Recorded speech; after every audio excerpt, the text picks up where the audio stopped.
சாரதா, நம்ம பெரிய புள்ள மோகன் சம்பாதிக்க ஆரம்பிச்சதுல இருந்து உன் பேச்சு நடவடிக்கையில நிறைய மாற்றங்கள் வந்துருச்சு. அது எனக்கு பிடிக்கல. உங்களுக்கு பிடிக்குதோ பிடிக்கலையோ நான் இவ்வளவுதாங்க. பெரியவனுக்கு சாதகமா தான் நான் பேசுவேன். சின்னவன் ரமேஷ் 5 லட்சம் ரூபாய் கடன் கட்டணும். சின்னவனுக்கு புதுசா கல்யாணம் ஆயிருக்கு. 3 மாசம் கூட முழுசா நம்மளோட இல்ல. கடனுங்கிற பேர்ல புள்ளையையும் மருமகளையும் பிரிச்சு வச்சு நம்ம சந்தோஷத்தை வேற வேறையா பிரிச்சு வச்சிருக்கியே, இது நல்லா இருக்கா? இது உங்களுக்கு பிடிக்கலன்னு எனக்கு புரியுது. ஆனா எனக்கு பிடிச்சிருக்கு. ஞாபகம் வச்சுக்கோங்க, நமக்கு 3 வேளை சோத்த போட்டு புது துணி வாங்கி தர்றது நம்ம பெரிய புள்ள மட்டும்தான். சின்ன புள்ளையையும் சின்ன மருமகளையும் அவமானப்படுத்துற மாதிரி பேசுறது எந்த வகையிலயும் நல்லதில்ல. ஏன் சொல்றன்னு புரிஞ்சுக்கோ. ரமேஷையும் அனாமிகாவையும் நான் நல்லா புரிஞ்சிருக்கேன். நீங்க தான் இன்னும் புரிஞ்சுக்கவே இல்ல. எப்ப புரிஞ்சுக்க போறீங்களோ என்னவோ. முதல்ல சின்னவன் புராணம் பாடுறத நிறுத்துங்க. அப்பதான் அவனை பத்தி உங்களுக்கு புரிய வரும். அது இல்ல சாரதா. இங்க பாருங்க, நீங்க எவ்வளவுதான் சின்னவனை பத்தியும் சின்ன மருமகளை பத்தி பேசினாலும் என் மனசு மாறாது. சாரதா, நான் சொல்றத கேளு. கேட்க மாட்டேன். என்ன பண்ணுவீங்களோ ஏது பண்ணுவீங்களோ பண்ணிக்கோங்க. ஒரே வருஷத்துல 2 பேரும் சேர்ந்துக்கிட்டு 5 லட்சம் ரூபாய் கடனை கட்டி ஆகணும் இல்லனா அப்படின்னு சாரதா கோபமா சொன்னாங்க.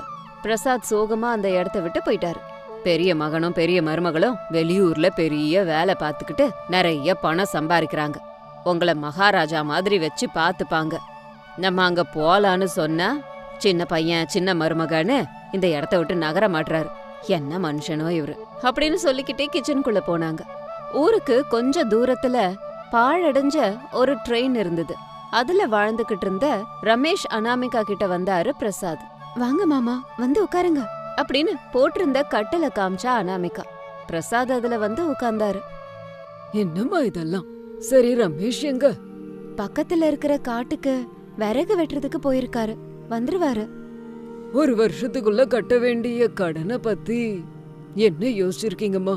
உண்மைய சொல்லணும்னா அந்த கடனை பத்தி அவரோ இல்ல நானோ 2 பேரும் எதை பத்தியும் யோசிக்கல. நாங்க வாழறதே கஷ்டமா இருக்கு மாமா. இதுல 5 லட்சத்தை பத்தி எல்லாம் எப்படி யோசிக்க முடியும் சொல்லுங்க? இதையெல்லாம் சொன்னேன்னா உன் மாமியார் கேப்பாளாமா? எது எப்படி இருந்தாலும் உங்களுக்கு 1 வருஷம் கொடுத்தாச்சு, அதுல 5 லட்சத்தை கட்டியே ஆகணும்னு சண்டை போடுவா. நான் உங்களை ஒரு கேள்வி கேட்கவா மாமா?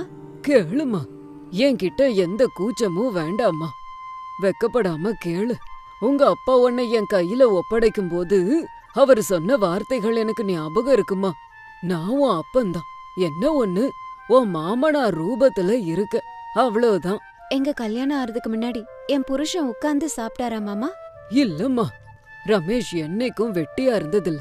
ராத்திரி பகலா வயல் வேலைகளை பாத்துக்கிட்டு இருந்தான். அதனாலதான் பெரியவன் மோகனால பட்டணத்துல போய் படிக்க முடிஞ்சது. இப்போ லட்சங்கள்ல சம்பாதிக்கிறான். இந்த விஷயம் அத்தைக்கு தெரியாதா மாமா? ஏன் தெரியாதுமா? சொல்ல போனா இப்ப கூட உங்க அத்தை அதிகமான பணக்கட்டுகளை பார்த்ததால சின்னவன் ரமேஷ் செஞ்ச தியாக ஞாபகம் வர மாட்டேங்குது. பெரியவன் காட்டுற பணக்கட்டு தான் அவ கண்ணுக்கு தெரியுதுமா. அப்படின்னு பேசிட்டு இருக்கும்போது ரமேஷ் விறகுகளை ஏத்திக்கிட்டு சைக்கிள்ல வந்துட்டு இருந்தான். அப்பாவை பார்த்து சந்தோஷப்பட்டான். இப்ப பாருமா, கிட்ட வந்து அவன் நீ எப்படி இருக்கப்பான்னு கேட்க மாட்டான், அம்மா எப்படி இருக்காங்கன்னு கேப்பான். பாத்துக்கிட்டே இறேன் அப்படின்னு பிரசாத் சொல்லிக்கிட்டு இருக்கும்போது ரமேஷ் வந்து பக்கத்துல உட்கார்ந்தான். எப்படி கண்ணா இருக்க? அம்மா எப்படி இருக்காங்கப்பா அப்படின்னு கேட்ட உடனேயே பிரசாத் மருமக அனாமிகாவை பார்த்தாரு. சொல்லுங்கப்பா, அம்மா எப்படி இருக்காங்க? நல்லா இருக்காப்பா. அம்மா மருமகளே, நானும் உங்க அத்தையும் நாளைக்கு பட்டணம் போறோம். அங்கதான் இருப்போம். முடிஞ்ச வரைக்கும் அந்த 5 லட்சம் ரூபாவை சம்பாதிக்கிற வழிய பாருங்க. சரிங்க மாமா. தம்பி ரமேஷா, நீயும் மருமகளும் சந்தோஷமா இருங்க. நான் போயிட்டு வரேன்பா அப்படின்னு பிரசாத் அங்க இருந்து கிளம்பிட்டாரு. அது குளிர்காலங்கிறதுனால மெதுவா பனி பொழிஞ்சுக்கிட்டு இருந்தது. ட்ரெயின்ல ஒரு மூலையில நெருப்பை ஏத்தி வச்சுட்டு குளிர் காஞ்சுக்கிட்டு இருந்தாங்க. அவங்க அண்ணன் மோகன் பண்ணிக்கிட்டு இருக்கிறத பத்தி அனாமிகா கேட்டா. என்னங்க இது, அத்தை அவ்வளவு மோசமா பேசுறாங்க, நீங்க எதுவும் பேச மாட்டீங்க? நீங்க சின்ன வயசுல இருந்து எந்த வேலையும் செய்யலையா? 1 ரூபாய் கூட சம்பாதிக்கலையா? அனாமிகா, எல்லாம் தெரிஞ்ச அம்மாவே அப்படி பேசுறாங்க. இதுக்கு மேல நான் என்ன பேச? நீங்க செய்யறத சொல்ல வேண்டியதானே?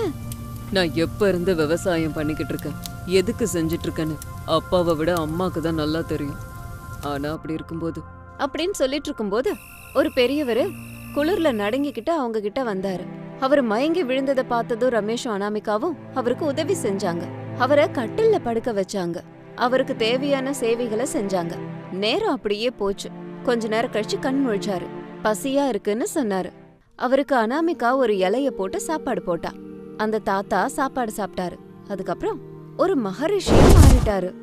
சுவாமி நீங்க அப்படின்னு அனாமிகா கேட்டுட்டு இருக்கும்போது அந்த முனிவர் அவர் செஞ்ச தப்ப பத்தியும் அனுபவிச்ச சாபத்தை பத்தியும் விவரமா சொன்னாரு.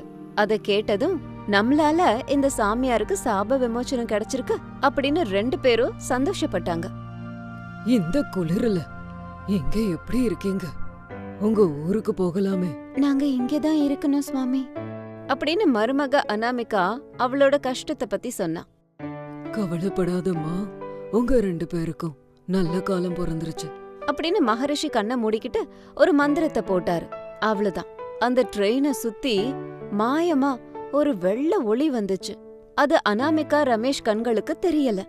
மகரிஷி சந்தோஷமா, என்ன கொஞ்ச தூரம் கூட்டிட்டு போய் விட்டுடுங்க, சரியா அப்படின்னு சொன்னது ரமேஷ் சரின்னு சொன்னான். ரமேஷும் அந்த முனிவரும் கொஞ்ச தூரம் நடந்து போனாங்க.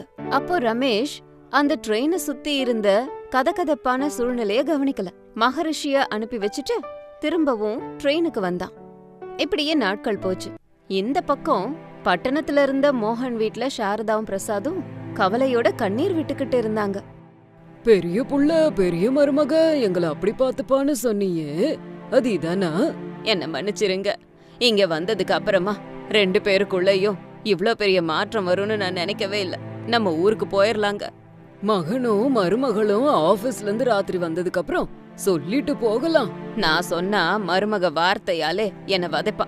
நான் சொல்லல, நீங்க சொல்லுங்க அப்படின்னு 2 பேரும் பேசிக்கிட்டு இருந்தாங்க.